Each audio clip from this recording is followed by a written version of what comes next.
Good morning, everyone. This is the Economic Development Committee work session on the retail study. As everybody knows, last year, I think it's a year and a half at this point, the Economic Development Committee created a series of work sessions related to the state of the office market in Montgomery County. And that work led to a bill that deals with the tax abatement for office to housing conversions. It led to a ZTA. So it was a very, very productive effort. And during that, those conversations, we mentioned that anything related to retail, we were going to take separately. This is why we're meeting today. This is the very first briefing. We're not taking any votes.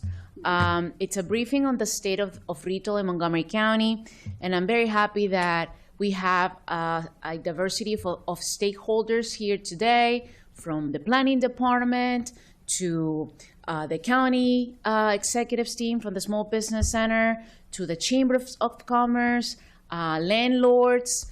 We have a variety, just like we did with the office study, we're doing it here, because we want to make sure that we are discussing every single angle on retail. So with that, I'm going to, and I also want to announce that we have Councilmember Glass is going to be on Zoom. I see you there.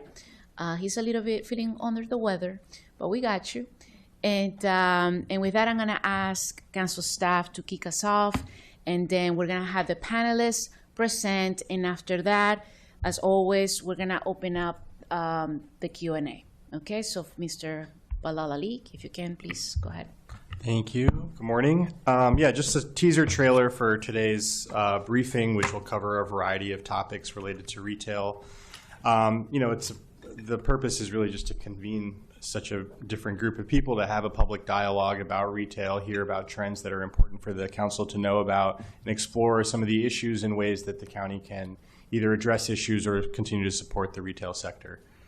Broadly, there are two sections to the discussion. There's a discussion of market conditions that planning department will kick off with a deep data dive and a preview of an even deeper dive that they're doing with a consultant for a retail study. And then we'll also hear from some landlords and the brokerage community on market condition and trends. Retail comprises nearly 36 million square feet, but vacancy rates, unlike office, really vary significantly by submarket, and there may even be gaps in the data, which planning will speak to. It is a significant employer with over 3,400 retail establishments and over 68,000 jobs.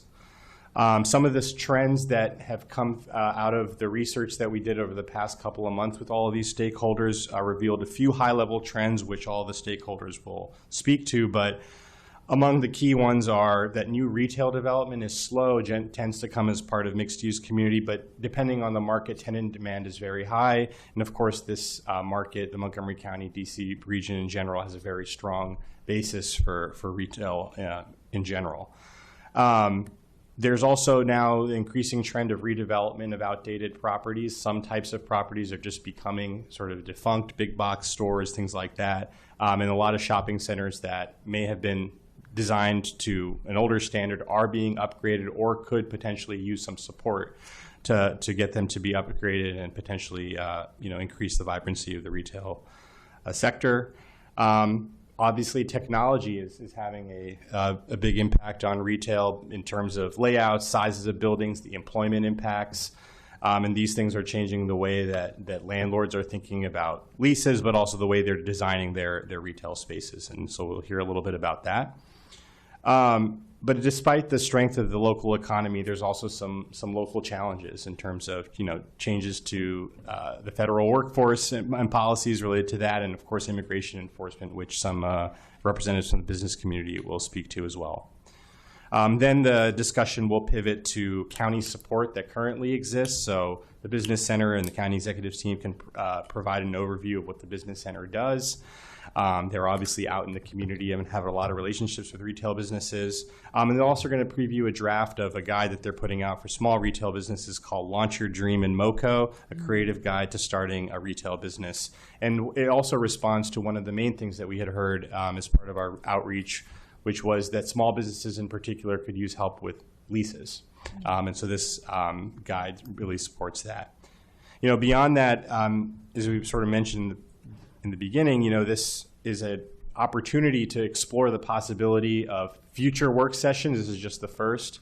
So, what are future discussion? What could they look like? What does future legislation and future funding opportunities look like that we could explore? It would be great to get some guidance from the committee. But in general, some of the ways that the counties can provide support are through things like grants and subsidies. The county does have the facade program, which retail businesses use. They provide grants up to $500,000 and a smaller grant program that provides grants up to $15,000. This is not dissimilar from other programs in the region and nationwide. But there may be opportunities to investigate how well it's working here from a programmatic perspective and whether there's any enhancements or changes that could be made. And then, the committee could also use the brain trust here to explore other ideas for similar grant and subsidy programs.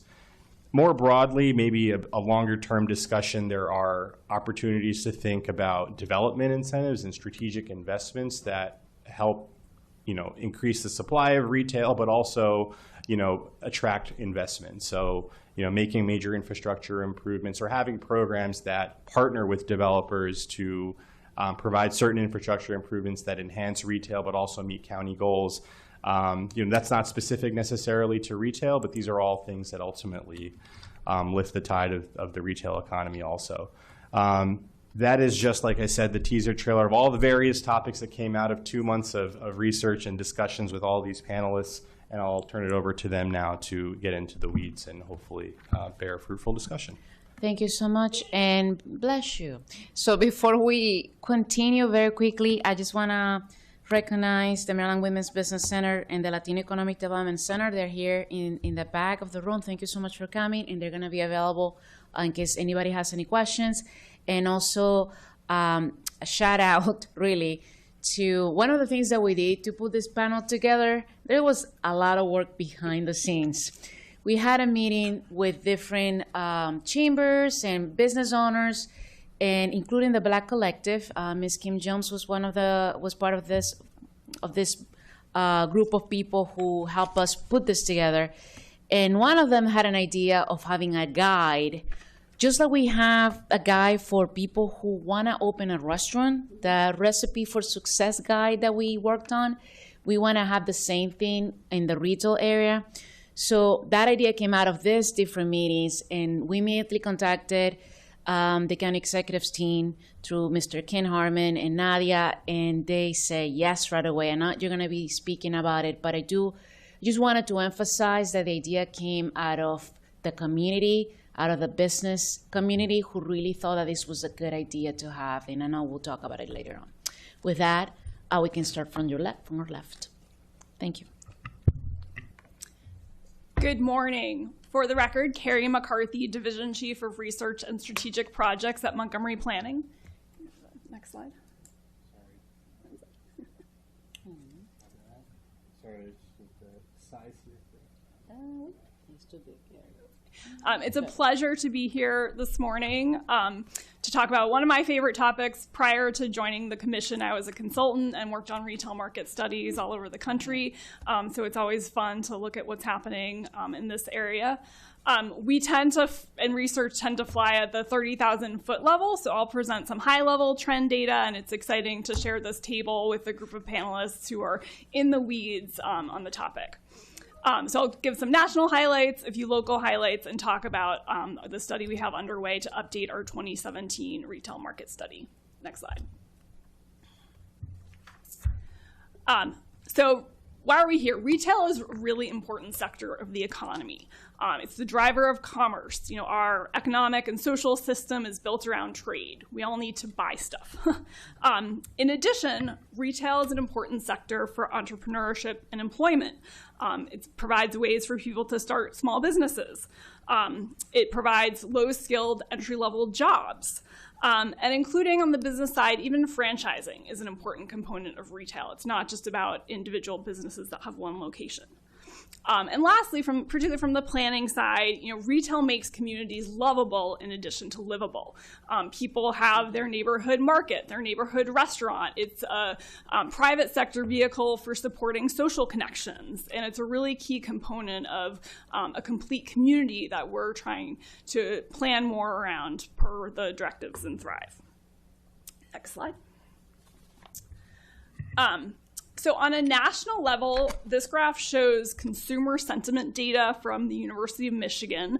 They've done this pulse survey for many, many, many years, and they ask people questions about how they feel about the economy, their job security, their finances, and it's an important indicator economists look at in terms of the direction of commuter spending.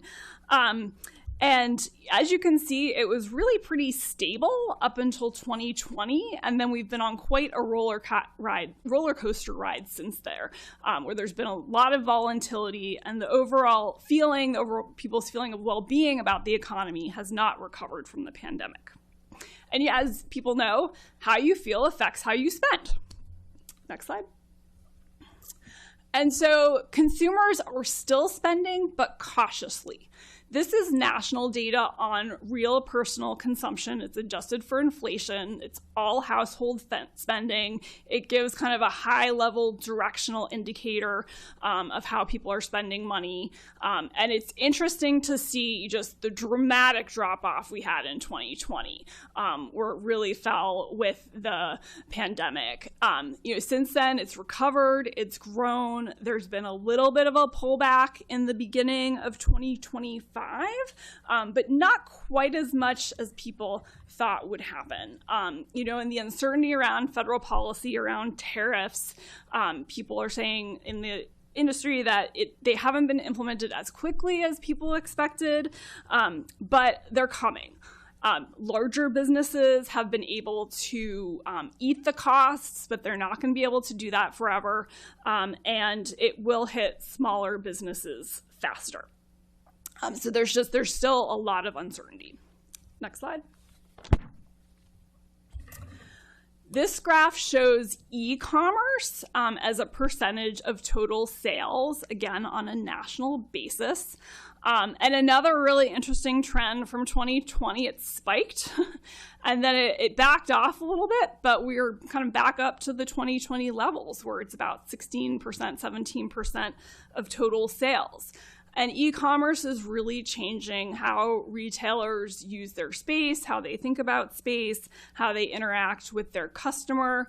On the good news side, even businesses that started just as e-retailers do often find that they want a brick and mortar location. And so it's causing a lot of disruption. It's also a lot of opportunity for smaller businesses to get out there through social media, through digital marketing. But again, it's a lot of disruption and uncertainty. Next slide. So now I'll show some information that is specific to Montgomery County. When analysts look at the market, they consider three sources of spending: resident household spending, which is self-explanatory; worker spending, which is people going out to lunch, running errands around their office; and visitor spending, including both day trippers and overnight visits. This data is just household spending that we're able to get from the consultant that is working on our retail study. In total, Montgomery County households are expected to spend about $13 billion on these retail categories. As you can see, food is the largest category of spending. They included childcare in this list, although you don't think about it as a typical retail figure, but they said, one, because it affects discretionary spending. If you have children, you have less money to spend on going out to dinner and apparel and other categories. And also something that's changing about retail uses is how retail occupies space. When we did the 2017 study, the consultant at that time had sort of a narrower definition and was really interested in like restaurants, food services, where goods and services are sold.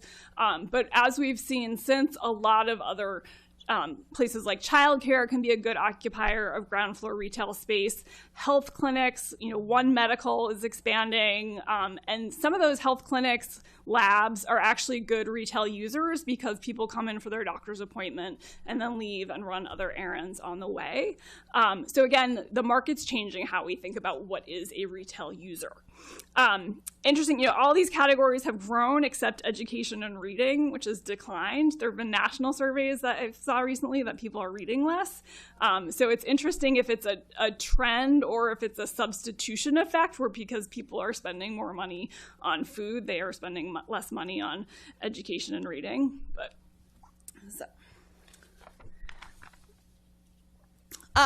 So these maps I wanted to show a little bit of a different way about thinking about income in the county. The map on the left in brown shows average household income by census tract. So you've seen this map a million times, and it shows the western side of the county generally is much wealthier than the eastern side of the county. But density impacts spending potential from a retail perspective. And so the map on the right is aggregate income per residential acre. So we basically totaled up all households' income and divided by the size of the census tract. And that shows there's a lot more income on the east side of the county, up through the core of the county, where you see kind of lower incomes on the left-hand map. So higher density means it can support more retailers, but retailers aren't always looking at the numbers this way, and sometimes it requires more marketing to get retailers into lower income areas. This map also shows some of the challenges of getting retail in the more rural parts of the county, because even though they are pretty wealthy, on a density basis, there just are not enough consumers to make it worth a retailer's time. So I want to kind of new ways of thinking about income distribution in the county. This map shows the concentration of retail. No surprise, it's mainly concentrated along corridors and activity centers. The metric is a hex bin, which is a quarter square mile geography, and the spatial analysis counts the number of retail establishments and varies the dot size based on the number of retail establishments that you can see in the legend. It's interesting from this is really how Rockville Pike is really a central spine of retail concentration in the county. So, next slide. And this included this map about grocery stores, because people are always interested. We're fortunate we don't have the food deserts that parts of like Prince George's County have and Washington, D.C. But you can still see grocery stores are more concentrated, along the centers, in the activity centers. This is estimated data about sales, so it's not, I wouldn't take it verbatim, but it shows some interesting patterns of places where there's multiple stores. They generally have lower sales. What stood out to me was the just south of the intersection of 97 and 200, which I think is the giant at Leisure World, clearly does very well, but given the population density up there and the fact that people don't drive very far to go to the grocery store. And then also in the outerlying part of the county, I think that's the Wegmans in Germantown, that certainly draws a wider trade area due to the popularity of the market. So, next slide. So this breaks down the distribution of employment and establishments for the retail categories. Retail employs over 68,000 people, mostly in food services and grocery stores. And then there's about 3,400 retail establishments. And on the distribution side, sometimes the distribution of establishments and employees are pretty consistent. Sometimes on something like motor vehicle dealerships, there's fewer establishments, but they actually employ a good number of people. So it's just sort of interesting to break out the data that way.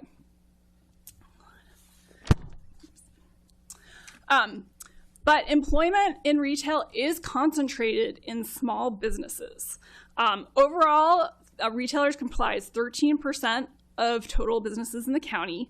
24% of retailers have 1 to 4 employees. And then we've included the first column on this graph, which is retailers with 0 employees, which is kind of an interesting category. We netted them out of the establishment numbers, but this figure has grown across actually all industries since the pandemic. But on the retail side, we think it represents, people, if you are a quilt maker and you start a small business selling your quilts, it could be people who do multi-level marketing, it could be people who have aspirations of starting a business and bothered, to file with the state to establish their business. So again, and these people may not occupy space, but maybe at craft fairs or other markets. So it's just kind of an interesting, from the entrepreneurial side, estimate to look at and understand what's happening with that small retail economy. I'm gonna break my rule. I'm sorry. I need to ask you something. Yeah. You're not counting businesses that is, you're the only employee, but you're working from home. You're not counting home offices that are considered businesses when you fill out your taxes. Since it's retail, these are people who have filed Yeah. with the state and say that they're retailers, but they don't have any employees. So that's why it's 0 employees. But you're not counting those who do that, but their office is actually in their basement. It includes those. And that's why It also does on the include it? map, you see some random dots out in places that we know are residential. So it includes everyone. These are not just people who have space somewhere. Yeah.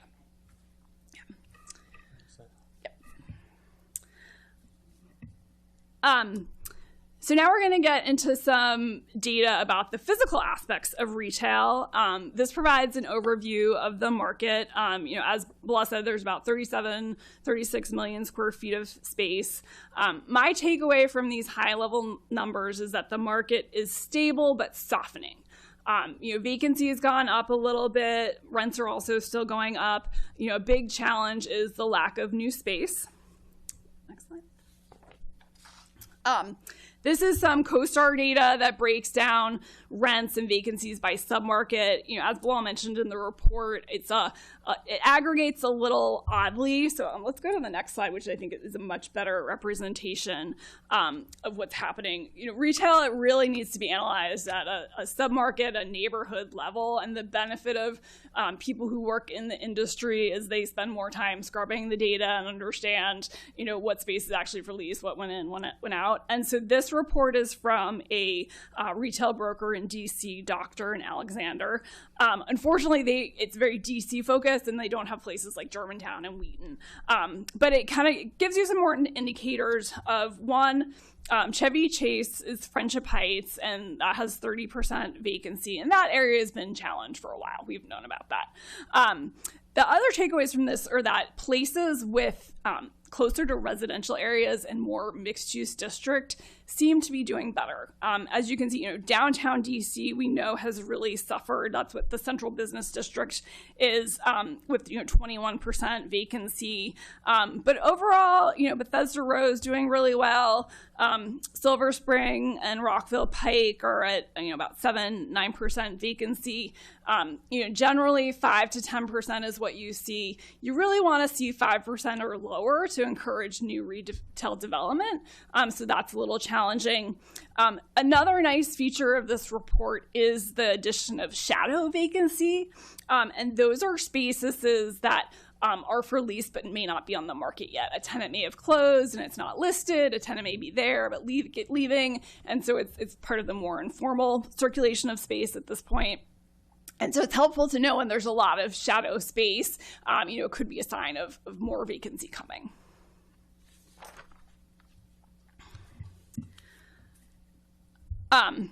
So some preliminary observations, as I said, both nationally and regionally, the market's stable but softening. We still are sort of wealthy Washington area suburbs, so we're still an attractive location for retail, but there's a lot of uncertainty and chaos out there. Mixed use makes retail work better, of getting, the 18-hour days, of getting both residents and workers. We're seeing high demand for smaller retail spaces, particularly from quick service restaurants. But overall, retail really is a resilient sector, and it'll bounce back, it'll adjust. And in these times, I think it's about supporting businesses, helping them change their business plan. In other parts of the country I've worked in, organization becomes really important. The retailers that we see have more success, like malls or a place like Bethesda Row, where there's one owner, and that owner can really focus on trying to do a curated experience and make some of the trade-offs of offering lower rents to a tenant they really want because they know it'll drive foot traffic. The challenge in some of our downtown areas where there's multiple owners is people act individually of just, what do I want for my building? And sometimes everyone's just, if I get a bank, it's good for my pro forma. But if you have a whole block of banks, it's going to fail as a retail district because you don't need that many banks in one location. So again, helping, and we've seen that in places with business improvement districts that help coordinate retailers and get owners to work together. In a study I did a number of years ago, I joked, I'll say this, it's a good joke, retail business improvement districts, you can encourage collusion, which typically in the economy you cannot have collusion, but getting property owners to work together to think about how can we benefit the whole district, not just my individual property. Next slide. And this is an overview of the current retail study that's underway. Our goal was to update the 2017 study.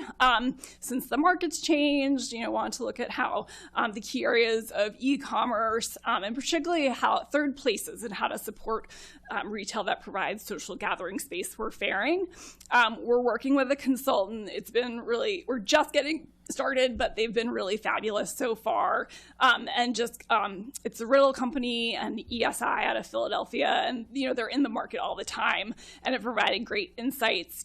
Even how people are evaluating trade areas has changed since 2017, given the advent of re-commerce. So we really appreciate the council's support to do this study so that we can bring in some outside expertise. And with that, we had done, between the 2017 study and today, we had done some other studies that have come before this committee and council on retail in diverse communities that really focused on small businesses. I think a lot of the recommendations in there are still valid, which is why we aren't updating that study specifically, particularly around how to help businesses with leasing, because retail leases don't work the same way as residential leases. And again, on the organizational theme, how to increase business capacity. Because a lot of times, retailers know how to run their restaurant or know how to sell their wares, but dealing with managing real estate, marketing, et cetera, they need more support. So with that, I'll answer any questions, or we can go to, I think we're going to the rest of the panels and we'll discuss later. And then there's an appendix with just some additional information that I won't go through now, but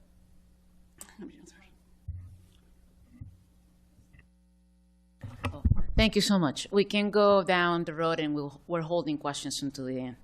If you can push the button. Yeah, there you go. Good morning. My name is Mark Rosendorf, and I'm representing both myself and two associations, the Greater Olney Chamber of Commerce, which I chair the Legislative Government Relations Committee, and the International Council of Shopping Centers, ICSC, which I'm on the Maryland Government Relations Committee as well. So thank you for having me today. Ali, thank you. I'm so impressed by the work that the county is doing, the studies. The retail market overview is phenomenal, and it's great to see our great county focusing more today on retail and what retail means to the county and its residents and what it means as far as jobs. And so I think the focus on that, especially seeing the data to back it up of how integral it is to our economy and jobs, it is a great job driver. Transit-oriented developments, I think, are still very pertinent in the economy we're in today, and focuses on those corridors with transit-focused development is phenomenal. But what I find as a lifelong Montgomery County resident, I think that the focus on retail has been sort of the stepchild to other niches in economic drivers. But when we look at the data of how many jobs and employment and image is very critical, and networking is very critical to successful business. And so, for example, International Council of Shopping Centers has been the leading worldwide membership association for shopping centers, retailers as well. The membership of retailers in International Council of Shopping Centers is very substantial. And at the events, both regionally and national, for this industry, although we find participation from our county, we don't find substantial participation. And what we find with other jurisdictions, both our neighbor state of Maryland, representation is, the involvement is from the highest level. The county executives, the governor of the state of Maryland typically is expected to be in Las Vegas for the important shows. They're not just there to meet and greet and smile. They're there to bring business back to our jurisdictions. And I think we really have to focus on, with the data here to support how integral it is to our residents, we need to put more emphasis in just that. We're in a much more competitive environment today than when I was a child growing up in Bethesda, where things happened. People came to Montgomery County. Today, because of 2025, the changes in the economy, the drivers, from web-based businesses to consolidation in various markets. My background is having worked for large companies, yet today I represent small mom and pop retailers as well as regional companies and numerous franchise companies. And again, we need to grow that, and we need to sustain that and do everything we can to support that. Thank you for your time. Thank you so much. I want to leave you with one thought. Yesterday's Baltimore Business Journal provided, I think, an instructive story came out in their headlines under News and Politics. And the headline reads, Baltimore County approves millions in tax breaks for Metro Center and Security Square. And it goes on to say that I feel that if we want to be competitive with our neighbors from a business climate perspective, we need appropriate incentives specifically to match projects and to support projects which are kind of unique in our landscape. And so the focusing on Route 355 is our primary corridor as well as the other corridors. I had involvement in amazing redevelopment over on the east side of the county in Burtonsville. We had the dark shopping center of Burtonsville Crossing for so many years, and I had the pleasure of bringing in the new gym there, Domain Fitness and Performance, which is a local business that split half of the former Giant Food box. And there were incentives that came from the state of Maryland, but there really was no incentives from the county or, such as what Baltimore County is doing and other jurisdictions. So I did want to just mention that, and so that we can be aware of what some of our other jurisdictions around us are doing today. Thank you again. Appreciate it. Thank you so much. Mr. Omar Lasso. Thank you very much. Omar Lasso, I'm here representing the Wheaton and Kensington Chamber of Commerce, and I really appreciated your presentation, and I echo the thoughts that retail is where a lot of these jobs are made. I think that's what stood out the most to me, and there needs to be an effort to focus on making sure that that we're able to save a lot of these mom and pop small businesses. My family owns a restaurant in Wheaton, Maryland. We've been around since 1989, and I know the challenges that my parents faced at the time from even just not knowing how the laws worked. My parents opened a restaurant, and they thought because the restaurant before had a beer and wine license that they could go in and it was on the wall and they could go in and just sell beer and wine when they opened up. But there was nobody there to let them know, hey, this is what the rules are. But I think, we have, the business center, we have folks that are there now to offer a lot of that technical, training.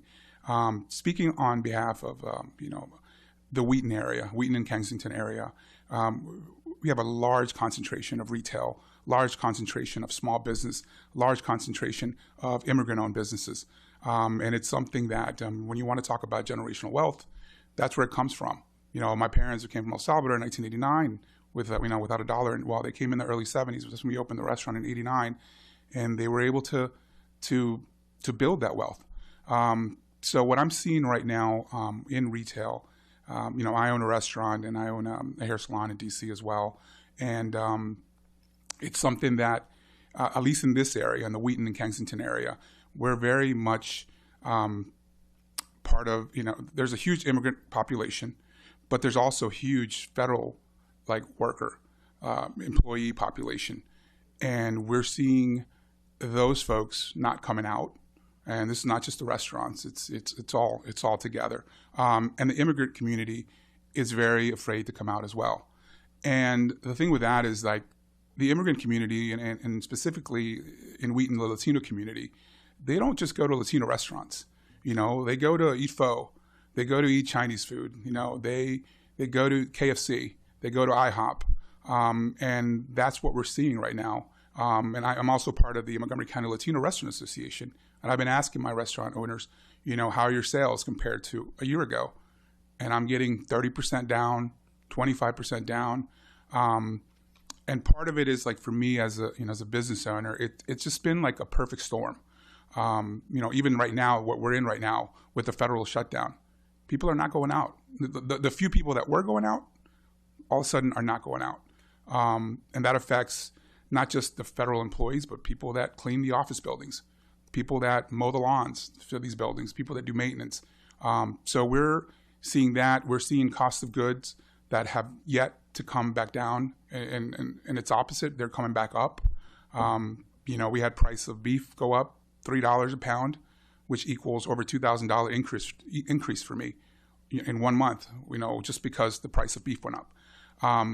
We have, all our costs, insurance, payroll taxes, payroll insurance, workman's comp, all that's going up, electricity's going up. And with, the price of your goods, you get to a point where you can't raise them anymore, where you get a backlash from the consumer. And I think that's where a lot of us are at, is beef goes up, let's raise the price of our steak by a couple dollars. But I think a lot of us have gotten to the point where you get a backlash, and people are we're just not going to go there anymore. So there's a lot of challenges, and Wheaton, it's something where Wheaton has lower, price points as far as leases, as commercial property goes, and that's why it allows a lot of people, kind of serves as an incubator, because a lot of people start their businesses there in Wheaton. So for me, we're seeing a lot of challenges. A lot of people asking me, what can the county do? And we've had these discussions, and I think Council Member Natalie Fanny Gonzalez for really and Marilyn Balcon, Councilmember Marilyn Balcon and Evan Glass for really heading this. And I think like I said, I think retail needs to have a big focus because I employ over a dozen employees, and if you look at every little spot in Wheaton, I mean, it's thousands of employees that are there in Wheaton. And if we don't do something to make sure that these people, don't, close up their doors, then we're going to have a much bigger issue. And it's really about a return on investment, right? We have to invest in our small businesses because they are bringing in tax revenue to the county. Thank you so May much. I add a Oh, boy. I'm going to ask you to hold it because I have a whole line. Okay. But don't, just write it down. Don't forget. All right, we'll come back to you. Ms. Nadia Klut, and thank you, Omar, for those remarks.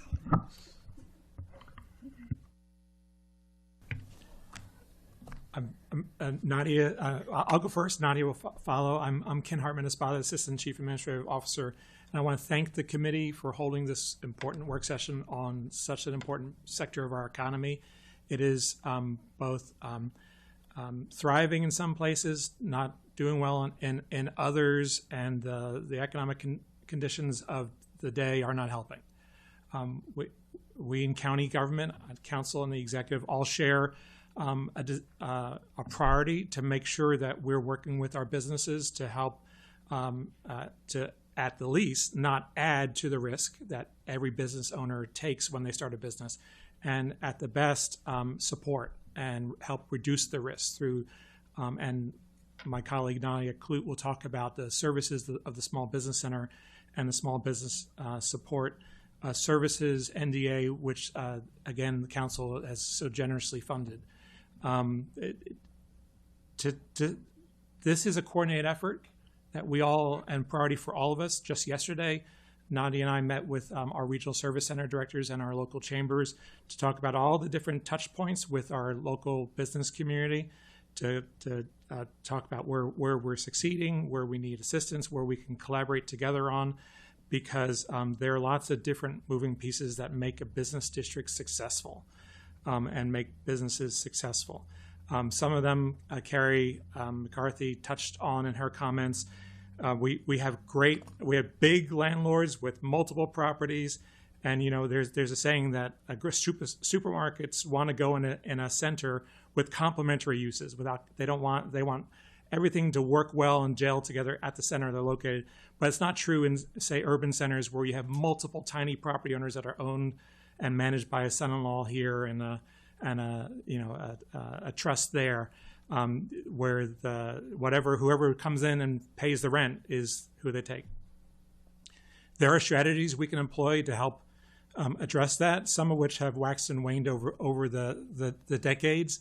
I have the benefit of having a very long career with Montgomery County. I've seen this focus and then withdrawal on community development.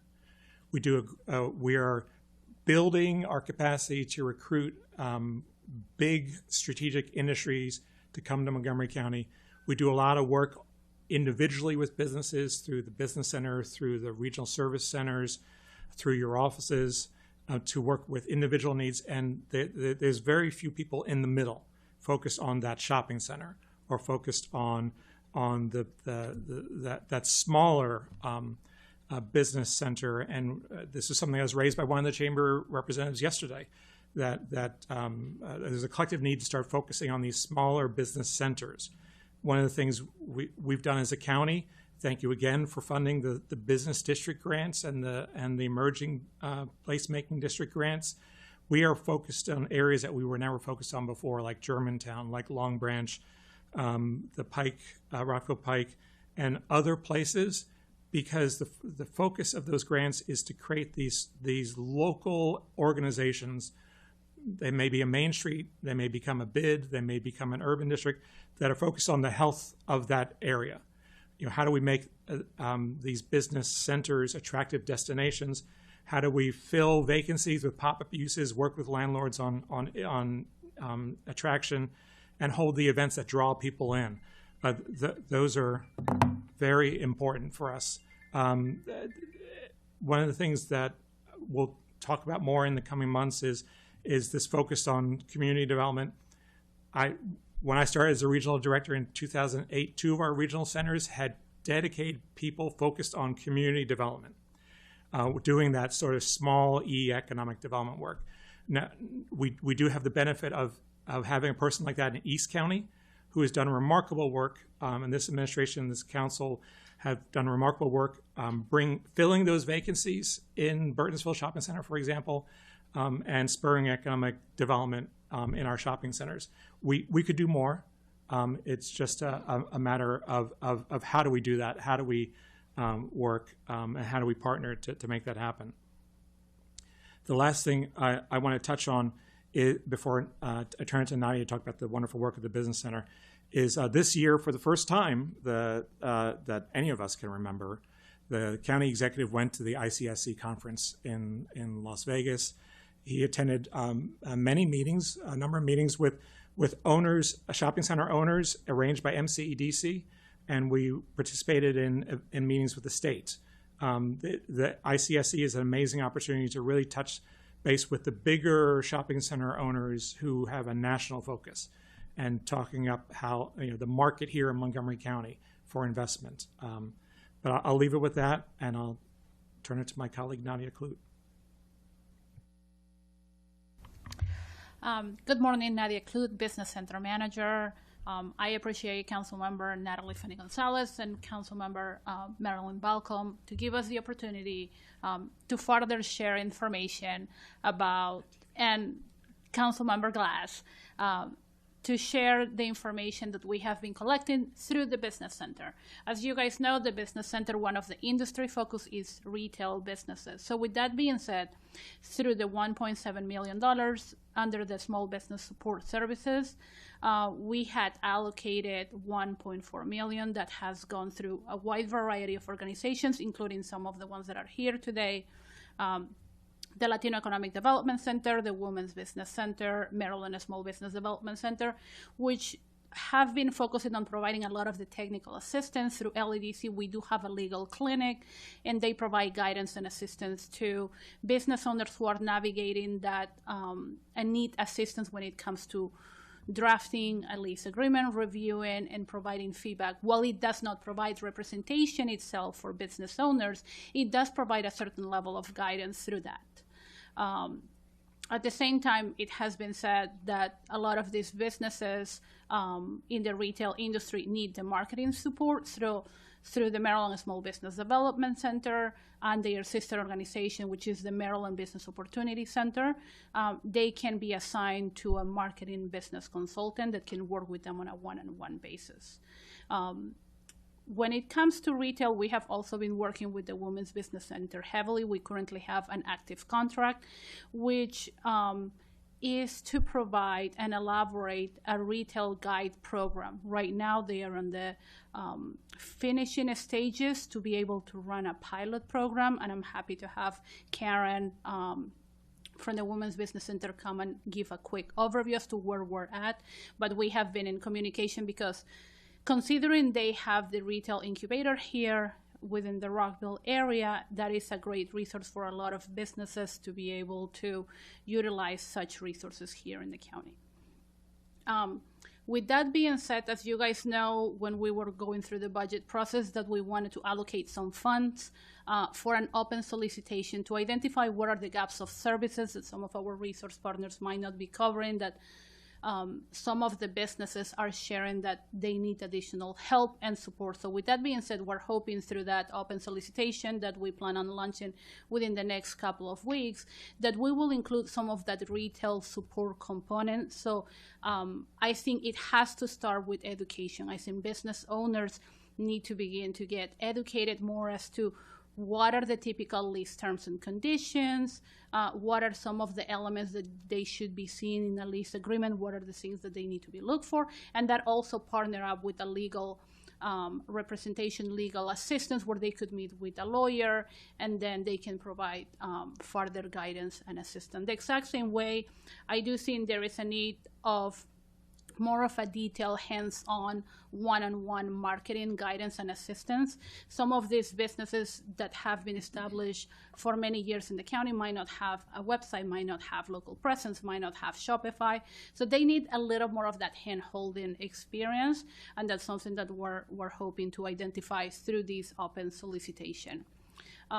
As you guys know, there are 3 business liaisons that focus heavily on doing outreach. The plan has still remained the same.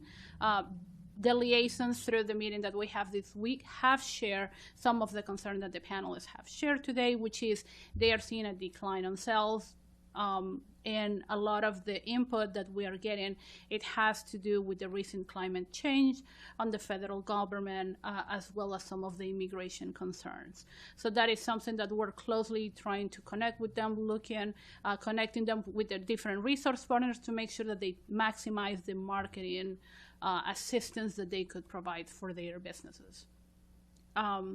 We have also met with Carrie from Planning, as she has shared information about their upcoming study guide, and we are looking to collaborate, especially when it comes to outreach. That is something that I have in previous programs and previous research that they have count on the business center, and I said, look, I can deploy the team, I can having work on some of that direct outreach once they put a survey together once they want to interact more on a one-on-one basis with businesses. So going back into the retail guide, which that's a request that we got from you guys, that guide has been developed. You guys have received a draft. We hope that you guys could provide some sort of feedback just to let us know where we at. And we believe that talking with businesses, it is also going to be important when reviewing the retail guide. So we do hope that we're going to be collecting some of the feedback so that it is also user-friendly from a business owner perspective. And then last but not least, we're going to be collaborating with a local chamber to facilitate putting all of this marketing tool together. When it comes to that retail guide that will also be on our website. Thank you for that. On the guide, let's talk about the time frame, because after this session, I'm gonna send it again to many of the to different local chambers. I'm gonna ask committee members to also please push it through your networks. When would be a good deadline for you to receive comments? Today is October, 9? So at least 3 weeks, maybe? So I would say... So what I can easily do is, I think it's important for us to collect this data, so I can create a form where they can just input the data electronically. So when you send that out, you send the guide and the feedback form. When can you send me that?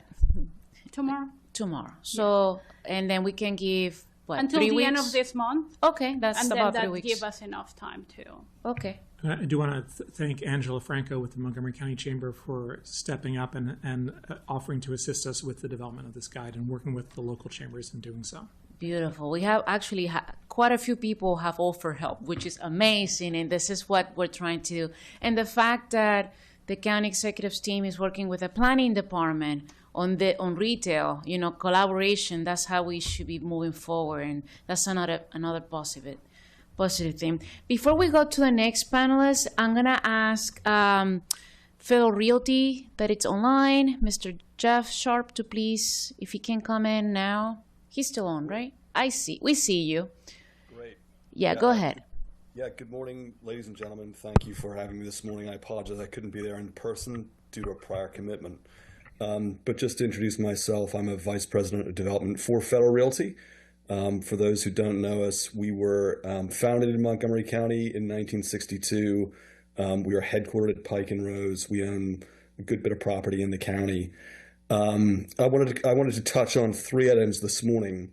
One, to add a little bit of color to the excellent slides that Carrie presented on retail market conditions, both nationwide and specific to Montgomery County.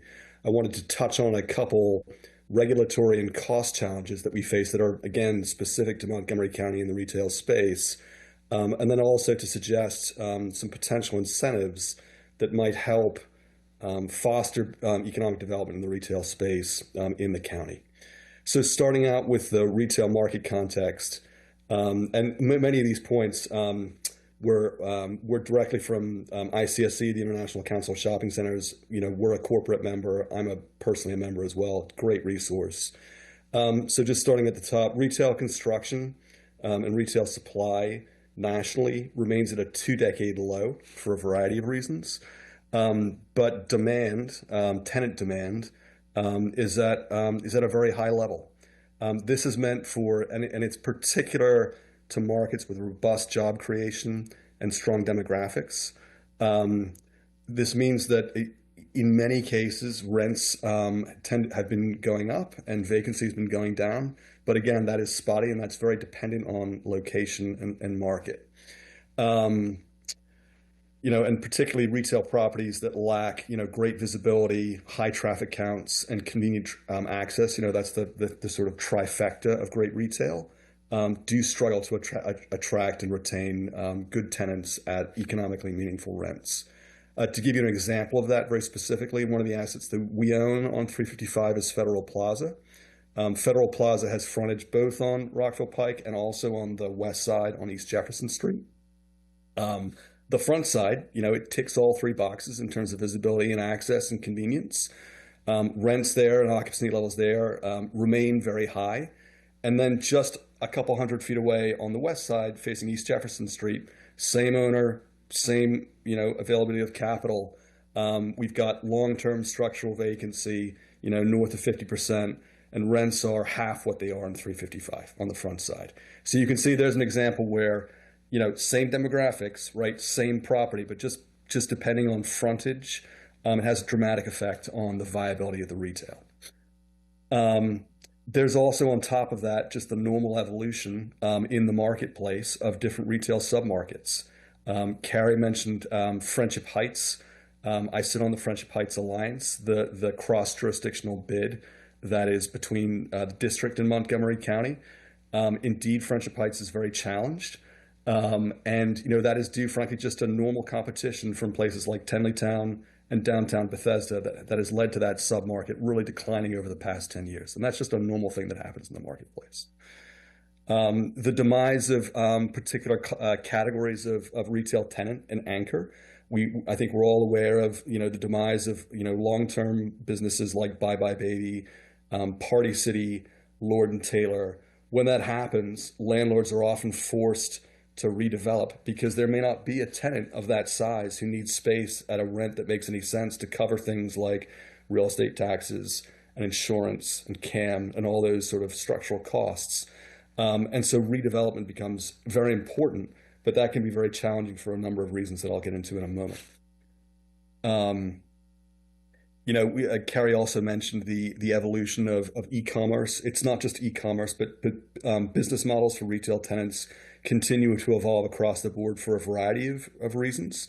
And that has real implications for what landlords like us, and not just large public REITs like Federal Realty, but also smaller local landlords, private landlords, in terms of what they have to do with their properties to make them useful and viable for retail businesses. I'll give you two examples. BOPIS, which if you don't know the acronym is Buy Online, Pick Up in Store. That was a trend that really blew up in COVID and is still a meaningful thing. For retail businesses to have successful BOPIS, you need to have circulation patterns that make sense. You need to be able to offer short-term parking that's proximate to the store. Similarly with curbside pickup, that's a real meaningful thing that happens in the retail space now. And again, that drives the need for changes to shopping centers. And when landlords do make changes to shopping centers, minimizing the time and the cost of making those changes is really important so that we can accommodate those retail businesses in Montgomery County. Construction costs, which escalated dramatically during COVID, they have, for the most part, for most trades, stabilized, although they do remain at all-time highs, contributing to some of the cost challenges that landlords face in terms of providing space to retail businesses. And then lastly, and this is a little bit technical and financial, but it is very important for retail landlords. Capital remains extremely expensive right now, with interest rates, even with the recent rate cut, remaining very high. It's very difficult to afford to develop new construction and to redevelop, even for well-capitalized landlords like Federal Realty, because the required spreads force hurdles. Return rates to be much higher than they used to be, which creates challenges because no one can afford to redevelop in that case. So those are just some of the market conditions that I wanted to highlight that are specific to Montgomery County. On the sort of challenging side, there are really two things that we see in Montgomery County that are particularly hard. One bucket, if you will, is the regulatory side. The other is the cost side. I'll give you two examples on the regulatory side of some of the challenges that we face and that others face. And again, this has meaningful impacts on the ability of not just businesses in general, but local businesses to get open, to employ people, to foster economic growth. These were both examples at Wildwood Shopping Center on Old Georgetown Road that happened in the past 2 years. One first example, a vet wanted to open at the shopping center. Well, according to the zoning ordinance, opening a vet in that zone requires a site plan amendment. And so just to change from a previous retail tenant to a vet added 6 months to the process, delayed the opening by 6 months, and added tens of thousands of dollars of cost to opening that business. And again, it's a vet. It's hard to imagine that a vet is a particularly noxious use. Another example, Our grocer at Wildwood Shopping Center wanted to add an 800 square foot cooler to the back of the shopping center. That's an improvement, I would say, to public health, replacing an old, outdated cooler. Again, it took over 6 months, added tens of thousands of dollars to the process. So finding ways to simplify the regulatory environment, simplify the regulatory burden, does have meaningful economic impact that I think we would all support. On the cost side, and it was very interesting seeing some of Carrie's slides that spoke to the vibrancy of the retail submarkets along 355 and along Rockville Pike. Of course, retailers want to locate in areas that have strong demographics, great frontage, all those points that I mentioned earlier. But in Montgomery County, almost all those sites are infill sites. Those are existing, previously developed sites. They're not greenfield sites. And those sites come with cost challenges like lack of adequate infrastructure, or the need to relocate utilities, or the need to underground utilities. Those all go hand in hand with the locations, either inside the Beltway or along 355, where retail redevelopment wants to occur. So that's a specific cost challenge that goes along with some of the retail development that folks would want to achieve. So that's the cost and the regulatory side. I did want to touch just quickly on potential incentives that the county might explore to foster redevelopment, which again, my point is that redevelopment is really key to allowing new businesses to come in and allowing or fostering retail vibrancy in the county. Other jurisdictions, and I'll give you an example, Federal Realty just invested $300 million in Kansas, outside of Kansas City. And one of the reasons we did that, purchasing 2 properties, is that the local jurisdiction offers robust public incentive programs to support placemaking and landscaping and facade renovations and it's a whole laundry list.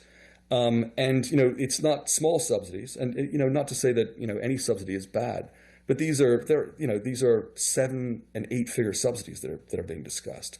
That has a meaningful impact on our ability to deploy capital, again, because in an environment where interest rates remain high, cost of capital remains high, public subsidy becomes, in some cases, essential to achieve redevelopment in this place in the business cycle.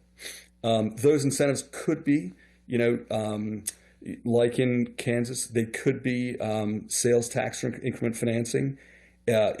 Locally, other jurisdictions such as Fairfax County and DC offer TIF financing for key retail properties.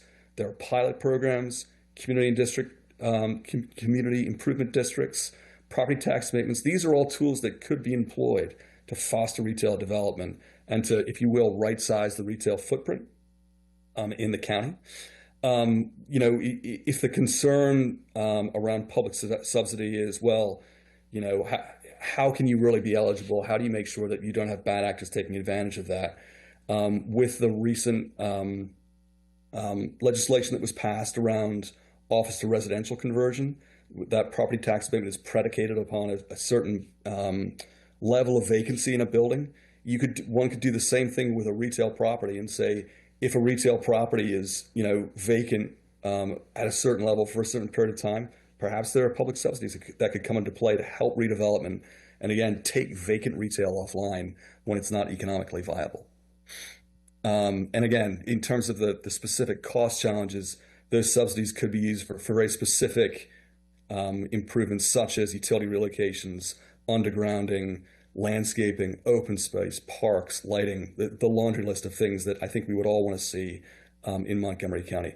Now, as to why the county would benefit from that, if one thinks about all the sector plans that exist in Montgomery County, every single one has a long list of public policies that are only achieved when the private sector is able to develop or redevelop. And that's everything from creating parks to creating, improving transportation networks and so on and so on. Again, my point would be, I think that in a certain place in the business cycle, and this was true, I think, when we were in a low interest rate environment between, up until COVID, the private sector can do that. But in an environment where cost of capital remains high and we're in a county where most of the sites are infill sites, achieving those public policy goals that are all outlined in the sector plans may require some public subsidy to make those happen in the shorter term, as opposed to waiting 10 years until we're once again in a place in the business cycle where the private sector can take that on. So with that, thank you very much for your attention. Thank you so much, Mr. Mark. Jeff, actually, for your participation, great comments. This has been, so far, we still have one more panelist to go. It has very enriching, and the reason why this committee is working on this, on retail right now. I think this particular council, I must say, is ready for business. We just, the tax abatement that we just passed, the conversion from office to housing, is one of the great examples that we can provide here. We're not afraid to push the envelope because we have to. With that, Mr. Phil Ruxton, the floor is yours. Yes, indeed. And thank you very much, President Natalie Fanny Gonzalez and Vice President Marilyn Balcom and Council Member Evan Glass. I also have with me, I don't know the, it's a privilege to be here. I'm not usually in this setting. I've been a juror and I've been an expert witness. Can we have two microphones on at once?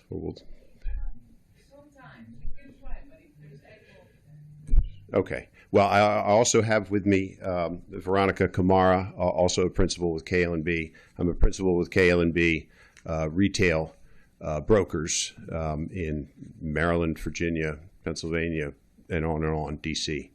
We're here to just touch on some topics and some trends in the retail industry. So I think we'll just roll through a presentation, and some of this, to the extent it's obvious, it's valid because we see it every day. Factors that make the D.C. region and Montgomery County unique and successful. I was talking with Bilal about the transit system just recently. And the example is going to an Orioles game from Montgomery County or going to a Nationals game. And no matter where your allegiance lies, it's so much easier to get to a Nationals game. And that's true for this region. That's true for Montgomery County. And it impacts development for obvious reasons. Another trend that Montgomery County excels at is the town centers. We have 4 of them randomly: Bethesda, Bethesda Row, Pike and Rose, happen to be 2 projects of our just previous panelists. Downtown Silver Spring and Kentlands out in the Gaithersburg market. Another question or topic was to identify trends in retail nationally, regionally, and locally. On the national level, the repurposing of big boxes. When I started in this industry, we were just chasing the category killers, the big boxes. Many of them, for many of the trends that have already been observed, including online, but just flat out competition, have become something else. So to the extent a landlord or a developer needs to repurpose that box, the county and all its agencies can participate in that. This is an interesting topic, the scraping of old suburban office buildings. I've been involved in a couple of those projects, not so much in Montgomery County or Rockville, although we did bring the first Wawa to Gaithersburg, and that was a repurposing of a very old property. But, for instance, in Prince George's County, Maryland, a developer bought a vacant 11-story office building, 30-year-old 11-story office building, demolished the site, and it's now a Royal Farms, a Chipotle, and a little strip center. And there are countless other examples, but it defies the idea that you take one-story development and turn it into multi-level. In certain areas, it just makes sense to go the other way. Some regional trends. Restaurants taking smaller areas, smaller kitchens. One of the fascinating things, and you know, whether you like drive-through windows or not, they are a phenomenon, and retailers are adjusting. Certain retailers, because of the nature of their menus and their food, need you know, double drive-throughs and long stacking, and they employ people to stand out and take orders and make sure things run smoothly. But other retailers evolve and are much more cell phone based. So the orders are made ahead.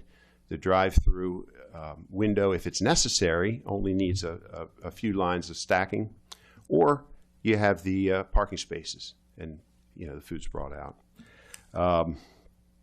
This is a term that I learned only in preparation for this presentation, but I've been involved with for years, and that's medtail. That is where you have a medical type use, and the best example is urgent care. But they absolutely want a retail environment, and we're seeing that. They are competitive. I think in Gaithersburg, I want to say Bob Evans Farms turned into a patient-first urgent care. So, you know, yep, things adjust. And then local, as has been noted by many of the panelists, and as we all know, Rockville Pike. And I'll just step back here and say that, you know, for all of the ways that we're maybe you know, trying to change things and move things around and what can be done better in Montgomery County, I would note that I think Montgomery County, Maryland, is legendary for its retail sales. I think Long Island, as a suburb of Manhattan, and Rockville Pike, the shopping center that's currently known as Montrose Crossing, was originally known as Flagship, and that is because it was the flagship of the giant food store chain. And I can't verify this, but I think it might have been one of the first grocery stores to do over $1,000 per square foot in sales. And, you know, that's, other retailers hear that and they want to come. You know, they're all competitive and they all want to go where the sales are strong. So that's a plus. But, you know, things change. Redevelopment along Rockville Pike, you know, harkens back to the metro system, and really you get a series of small cities along the metro lines. Hi there. My name is Veronica Kamara. Grew up in Montgomery County, graduated from Wooden High School, raising my girls in Montgomery County, so honored to be here, and love working within retail. As Phil was mentioning, I wanted to expand on the redevelopment with retail and retail in general. Post-COVID, retail, I think was mentioned, has really become the, you know, it was the stepchild and now it's like the pretty girl at the prom. People want to live close to retail, and you're seeing this with new projects, adding townhomes to shopping centers. The mall is getting redeveloped where there's adding residential. People want to walk a couple steps, have that live, work, play. Again, Montgomery County also has the work. And now really growing on the live and also play component with the retail. So I think that really makes it unique and is a trend to really have all of those components. And then also, as Phil was mentioning, I think Jeff mentioned it as well, was the medtail and the vet, and just expanding on the wellness. That category continues to evolve. It's not just medicine and urgent care. It's just any type of wellness and medicine continues to grow. So that was it. I'll pass it on back to you. Why don't you go with the next slide? Sure. So the next slide, what are 2 or 3 policy options that could support retail businesses and properties in this county? I'll take the permitting one and then pass it on to you, Phil. But it's interesting. I think a few parties have mentioned it, that timing and permitting is critical. And to take a step back from what Phil and I do, we work with tenant representation and landlord representation. But when we look at tenant representation, when we work with national, regional, and even locals, and they're looking to expand and grow their business, they want to open quickly. Time is money. So they're deciding not only about where to expand, but how quickly they can open. And sometimes that pushes retailers to focus on Virginia. So it's just not, or different counties, because they know that the process will be quicker. And then also that there's also private equity to a lot of these concepts, or investors, they are looking for multiple locations and they want them to open quickly. And that sometimes Montgomery County kind of gets lower on the priority list from their perspective. And that's a real fact. Permitting delays in development. I'll take it, without naming it, I'll take it to another jurisdiction in Maryland that has tried to upgrade its online and work from home practices. And, kudos for trying, but they're just not there. And we have projects that should take 2 or 3 years to develop out of the ground. The actual construction is predictable and happens, but getting the final permits and getting things to happen can add another 2 or 3 years. Other jurisdictions, that is not a criticism for this body. We have the financial incentives. We've mentioned the town center developments. Everyone likes that because it checks all the boxes. You have employment, you have mass transit, you have people living there, and you have the ability to design a town center. I think some other panelists have pointed out, you also have great cost. And for local tenants, it's difficult to become a member of that club in the town center.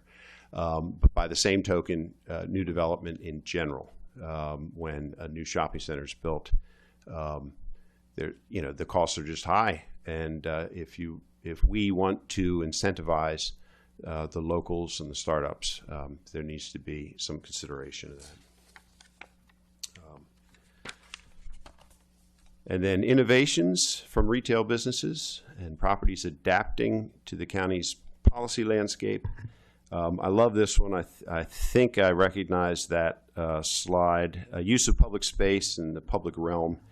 Landlords, larger mixed-use projects continue to activate their projects with events and collaborations. If I don't recognize that, I can tell you that I've been at the Gold's Gym over here in Town Center, and I love the morning boot camp classes. We go out on the AstroTurf. It's fun. I don't live in that project, but it really makes you connect to it. So any innovation, retailers see something, they're competitive and they try to find advantages. And then this sit-down restaurants. I was talking about the QSRs, or quick serve restaurants, earlier. But sit-down restaurants also are trying to utilize technology to make the experience better for the consumer, but also to contain their costs and efficiently use their resources. So we're all familiar with it. Great local examples: fish taco, piccole piatti, tati. Those are trends and topics. The first couple of panelists used the word "in the weeds," and I first heard that 40 years ago at the Baltimore Chart House when I was a bartender and a head waiter, and it really feels like I've been in the weeds for 40 years. So it's wonderful to have this opportunity to sit back and think about it and discuss it a bit. So thank you both very much.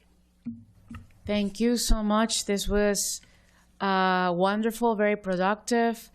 Before I open it up for questions with colleagues, I know Mr. Mark Rosendorf, you had a question before. Do you still have a question? You had a comment. No, can you turn on the mic, please?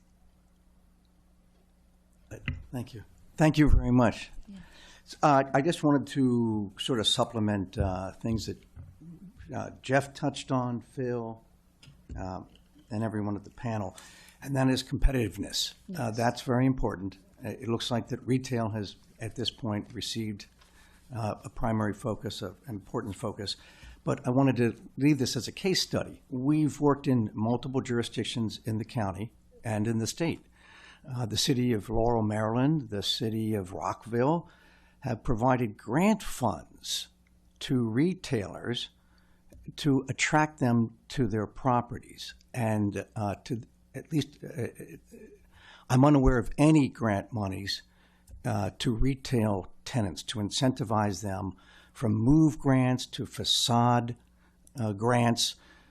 We've not been able to tap into those funds for any business in Montgomery County, though we have within the city of Rockville, even Twin Brook Quarter. We've been able to attract some very excellent local businesses from other parts of the state to come to Twin Brook Quarter. Part of the incentivization was grant monies that go directly to the tenants, not the developers. And it's important to look at that. Thank you. That was a great comment. Just to share here, we're going to have a work session early next year before we start working on the budget, on all the different updates on all the different grants that we have in Montgomery County, including the legacy grants. And so I appreciate that you mentioned that, because it has a lot to do. How can we use our money in a more efficient and effective way to get more bang for the buck, pretty much, and supporting our small businesses and retails. So I love that we highlighted the need of more incentives, the regulatory needs, zoning changes that we probably need to look into, the education component, making sure that the small business owners, yes, you may have an awesome idea. That doesn't mean that you're a business owner. You're gonna need a lot of help getting you there. And I know central staff, Mr. Ali, is collecting all that type of feedback, because for the second work session, what we're gonna be doing is collecting everything that we heard and then have a follow-up, which is exactly what we did with the office to housing conversion. Wanted to say that. I'm gonna start with Councilmember Balcom and then Councilmember Glass, which I am assuming you do have questions, knowing you very well. Go ahead. So thank you. This has been just so excellent. We probably could have had a session for each individual. Just a couple things. The countywide study that's being done, I know the original one was limited. This is countywide, so it's covering everything. So just wanted to confirm that. And then, I'm just fascinated by the potential change in our the way that we live in our communities based on the two primary changes. One is the online retail, and the other is telework. And what does that mean long term for our local communities?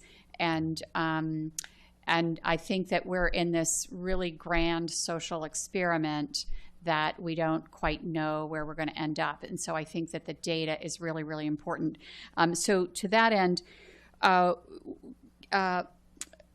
Ms. McCarthy, you talked about the three types of consumers, visitors, work, and residential. I think those were the three categories.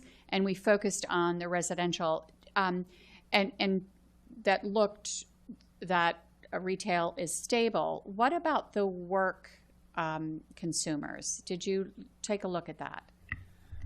We have not taken a detailed look at workers, and it is an interesting question, and especially with the work from home, it was sort of mixed I felt conflicted during the pandemic, because it was so bad for downtown DC and the metro system, since everyone was staying with home. But frankly, it was kind of good for Montgomery County, because people were still going out to lunch near their house. Right. So that's definitely something to get a handle around. I think that's just because of the significant changes. I think that that's part of this story and what we're going to do with that. So appreciate that. And of course, your data is always so great, and I could fall into it for days. So appreciate that. from the perspective of the small businesses with 0 employees, back at the chamber, we used to say that the difference was if you could do the job in your pajamas, it was a hobby. If you had to get dressed, it was a job. It was a business. But that doesn't work anymore. Post-COVID, that went out the window. But I appreciate the data. So I'll be quick. I think that Mr. Rosendorf, when you talked about who's out there recruiting retailers. And I think Mr. Hartman-Espada, I wrote that down. It's like, okay, who is doing that? Because our Economic Development Corporation is looking after our priority industries. And so I'm glad that we had a presence at that conference. And so I think that's something that I want to follow up on about, how are we marketing ourselves? And we went through a significant change in how we market Montgomery County for our large employers and our specific industries. And so we just need to make sure that we're not forgetting this piece. Very important. I think that Mr. Lazo, from the perspective of, we're in a very difficult time, and the hyper-local impact of the federal layoffs, as well as the terrible immigrant issues that people are facing now with and being fearful. I think we need to, that maybe it not be national or even regional, but hyper-local, that's something we need to be concerned about. In terms of incentives, so one of the things I wondered about was technology grants for retailers, because of the major changes in point of sale technology, and particularly for very small retailers who may not be, who don't have the means to invest in a complete overhaul of point of sale. And I think that that's something that we could look at, and that might be a very easy, small, the low-hanging fruit fix for retailers. I'm looking forward to the guide. I think that's fantastic. I think it's important to look, when we look at leases, education versus legal advice, I think is really important. So I'm looking forward to seeing where that ends up, because so many people who start a small business, they have a really, really great idea, and they will be excellent at that product or that service, but they don't know how to run a business. And I think that that's something that fortunately we do. But the Business Center does such a fantastic job at hand-holding and helping. So I think that's great. I love the idea of the incentives placemaking. I think is really important. We have started talking about that. The facade program, I think, is important to get back to the issue of who actually gets the money, and it's the owner versus the business, and we really need to look at, when we're providing incentives, the answer isn't either or, it's both, and how do we channel those funds appropriately. And the vacant retail, we did great work in the office to residential discussion. I think that makes sense to look at it here. There are so many other things. I'm going to stop right there. But I do think that there are certainly some specific to-dos that have popped out.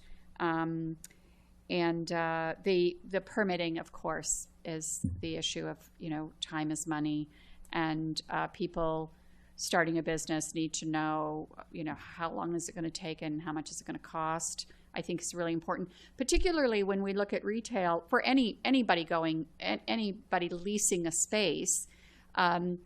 In the original lease, they have X amount of time before they pay rent, whether it's 3 months or 6 months before they pay rent, and that's great. However, if the process takes longer to fit out the premises, they're paying rent without revenue. And for our very small businesses, they've probably spent every dime that they had access to start the process, and they need that. They don't have a spare couple months of rent to pay.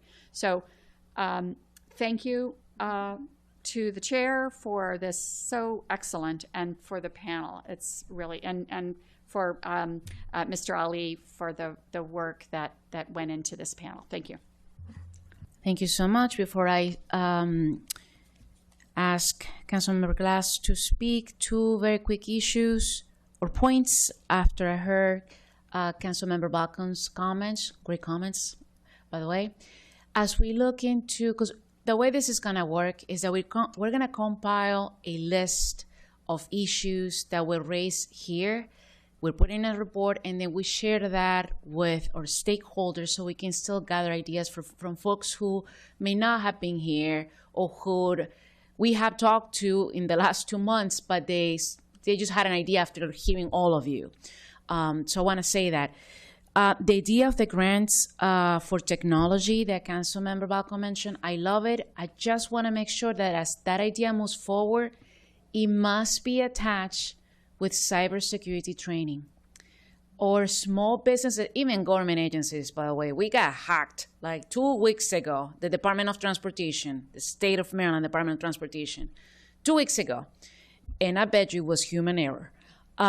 So I think as a nation, we're really behind. If you compare ourselves with other countries around the world, we're really behind on cybersecurity. And this is going to affect small retail. It is already affecting small retail, by the way. But it's going to be worse as we move forward. So any grants related to that, or even any single grant from now on, needs to be attached with a serious cybersecurity training for small business owners and people in general. So that's one thing. The other thing, for the planning department, as you continue with your retail market study, are you also going to add, I'm interested in finding the ages, people's ages working in retail, because you make the assumption, and I was talking to you about an idea that I had yesterday, that many of these retail spaces or jobs are actually given to students, high school students during the summer, for example. But who's going to be the new face of retail as so many people are losing their jobs, especially the federal government? We have people who are desperate. They may have a PhD or a master, but right now they don't have a job, and people need to put food on the table, and folks are taking anything that they can find at this point. So I wonder how that's going to change with the reality that we're facing right now. And perhaps you can look at to what happened during the 2018 recession, right, that we have. I want to know the ages of those employees. So if you can find that info, that would be great. With that, Councilmember Glass, go ahead.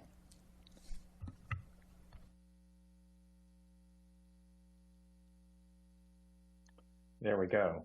Thank you very much, Madam Chair. Very much appreciated this discussion today. So thank you for bringing all of the panelists, Mr. Ali, for your work, and then also Councilmember Balcom, all the points that you raised took a lot of the questions and thoughts I was going to ask. So appreciate your thoughtful commentary there. One question I do have, kind of, and I might have missed this at the beginning, the PowerPoint presentation at the beginning, the slide deck, chock full of really good data. What was the time frame from when that data was collected? Because the secondary question is, has it changed at all, or are there any expectations that some of that has changed because of the economic changes that have occurred, not only because of the federal workforce and spending habits within Montgomery County and the DC region? Thank you for the question, Councilmember Glass. The answer is it varies a little bit, and it's mostly 2024, or some of them were 2025, a few 2020s. But yeah, and that's the challenge with data in this kind of chaotic economy, is it's a lagging indicator. So yeah. Sure. So okay. So very helpful, right? And the data that you presented is historical data, which makes sense, and everything that you presented is what we know Montgomery County to be, right? And all the different job centers and retail centers, growth centers. But thank you for sharing that they are lagging indicators, and some of that, much of that probably has been affected to some degree by the last 9 months. So thank you. Other question I have, I don't know if Mr. Lazo is still there. Everybody's here, so you know. Everybody's there. Yes. Okay. It's strange zooming in. Mr. Lazo, thank you for your comments about the types of businesses in the community that you personally interact with, and those that are members of the Wheaton Chamber. I'm curious to know how the mood of your community and chamber members are now with all of the federal government intervention, people not going out for work, people not going out to eat. You talked about the diversity of cuisine and shopping habits, but I'm curious what the immigration situation has meant for members, business leaders in your community. Thank you for the question. You know what? It's something that has had a huge impact. I mean, right now, and the thing is, people need to understand it's not just undocumented folks. It's and not just Latinos as well. There's a huge Ethiopian community, and a lot of them are afraid to go out. I mean, whether I know folks that here with TPS, they're permanent residents. I mean, statuses are being revoked. People have been here 20 years, and they find a way to revoke their status. They're picking them up. So they're picking up citizens. They're picking up permanent residents. And obviously, they're picking up undocumented. So I'm finding a lot of people are seriously just afraid to go out. They'll go from work to home, and that's it. And that's really affecting all types of businesses in Wheaton. And I can tell you, I'm connected. We with Angela Franco, we definitely work together with a lot of the different chambers. So I'm talking to different chambers in different cities, and it's different depending on where you are. I think we in Wheaton have a unique situation where we have a mall, we have a metro. We have a very bustling business district, with a lot of small businesses. So I go to other areas, I'll go to Pike and Rose, and obviously the median income is higher in that area, and people have more expendable income. So you're still, they're not being hit as hard as Wheaton and Kensington. But definitely the climate right now with immigration is affecting it. Very much. And we're honestly just really concerned because obviously there's going to be a lot of funds that are going to be coming in to increase that enforcement. And, one of the biggest concerns that we have is that if ICE starts, showing up in some of these areas, it'll just exacerbate this and make it worse, and people will definitely stop coming just with the fear of them showing up, So it's, in our community, we're definitely feeling that fear, and it's really keeping people from coming out. I appreciate you elaborating on that, recognizing the diversity that does exist, and having your ears to the ground, which we're going to be relying on even more moving forward, not only with your leadership role in the chamber, but also with the new arrival of Mr. Alvarenga, who's the Regional Services Director, and of course the District Council member, the Chair, making sure that the vitality and economic activity that is taking place is as uninterrupted as possible, and that we make it as safe as can be. So much more conversation to be had, but I thank you for sharing those sentiments here at this committee session. And then the last thing I'll just say, being cognizant of the time, is I appreciate, Madam Chair, your reference to upcoming hearings, either next year before the budget, on all the grant programs, right? I think this is something that we continuously need to look at as we all continue being creative in our support economically, but making sure that there are streamlined programs, easy to access programs, not as making sure that redundancy is contained so that everybody knows where the help that we are provided can be obtained. So with that, I appreciate all of this. And I am absolutely going to be going back into that PowerPoint presentation from the beginning. There's lots of good data. And I yield back. Thank you. Thank you, Councilmember Glass. And with that, we want to thank you for your participation. We'll follow up over email with a staff report, and I look forward to your email regarding the guide that we're working on so we can distribute to everybody. Thank you so much for coming, and we are adjourned.